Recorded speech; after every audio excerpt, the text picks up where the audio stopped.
My name is Joseph Shepard. I work for Newman University, and I'll be reading Little Red Riding Hood, retold and illustrated by Fred Crump Jr. Once, not too long ago, and not too far away, there lived a little girl named Sarah Jane Jimson. For her 7th birthday, her granny made her a red velvet cape with a hood, and from that day on, Sarah Jane was called Little Red Riding Hood. One day, Little Red Riding Hood's mother asked her to take a basket of goodies to Granny. Now, Granny lived in another part of the forest, a long way. So Little Riding Hood's mother cautioned her, "Don't waddle along the way, don't stray off the path, and don't talk to strangers." "Yes, ma'am," she said, and went skipping off into the woods. It happened to be a beautiful spring day. There were bright butterflies to chase, and bunnies to watch, and birds to sing with, and tortoises to tickle, and Little Red Riding Hood dawdled along the way.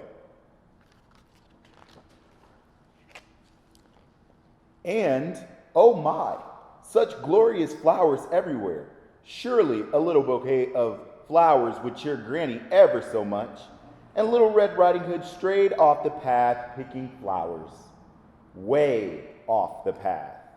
And then she looked around and saw she was in a strange, dark part of the forest. She was a little bit frightened, and then, "Hello, young miss," said a friendly-sounding voice. A big, sleek wolf stepped out from behind a tree. "Oh my," laughed Little Red Riding Hood, "you gave me a fright, but I see you are just a big old puppy dog." "In a way, yes," said the wolf with a sly, toothy smile. "And where are you going in your little red cape with your flowers and goodies?" "I'm going to my granny's," she said, and then she realized she was talking to a stranger. "And I must hurry or I shall be late."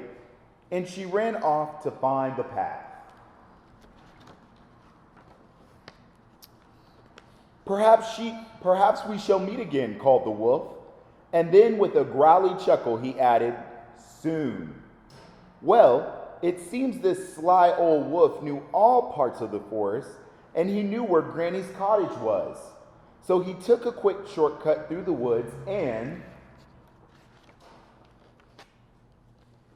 it so happened that Granny was not feeling too well this day. So she was in bed, sipping tea and reading. There came a gentle tapping on the door. "Who is it?" Granny called, and a squeaky little voice said, "It's Red Riding Hood, Granny dear." But when the door opened, there stood the wolf, smacking his lips and looking very hungry. "Whoops," shrieked Granny, and her tea and cup and glasses and the book went in all different directions. The wolf leaped at the bed and made a big gulping chomp. But by then, Granny was out the back door, and all the wolf got was a mouth full of feather pillow. "Never mind," grumped the wolf. "It is time for Red Riding Hood. I will be Granny," he said. Then he put on her lace cap and nightdress and spectacles.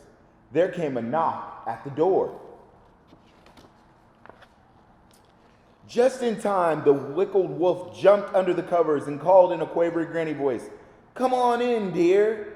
And Little Red Riding Hood came in with her little bouquet and basket of goodies, but she stopped. "Why, Granny dear," she said, "you do not look yourself at all." "I've been ill, my child," croaked the wolf. "And how big your ears look," she said.